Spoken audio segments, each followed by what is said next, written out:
বলতেছে তখন ওই মহিলাটা আরো রিকোয়েস্ট করতেছে, প্লিজ হিমানা তো কি পোচা দেমো নমি নাগারা। বলতেছে যে যখন তোমার কাজের চাপ কম, তখন চা খেতে খেতে যদি একটু অনুশীলন করা যেত।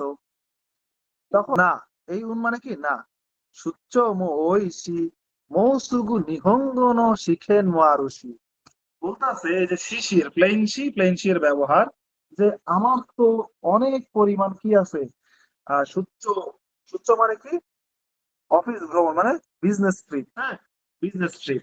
আর মৌসুক মানে কি শীঘ্রই, এই যে শীঘ্রই, হ্যাঁ, আমার কি জাপানি ভাষার পরীক্ষা আছে, নিহঙ্গন শিখেন আরো সে জাপানি ভাষার পরীক্ষা আছে। তারপরে সৌগাওয়া বলতেছে সৌদেশনে, আচ্ছা। মীরা তখন কইতেছে, সরি ভাই সুমি মাসেন, আমি এইবারের জন্য দুঃখিত।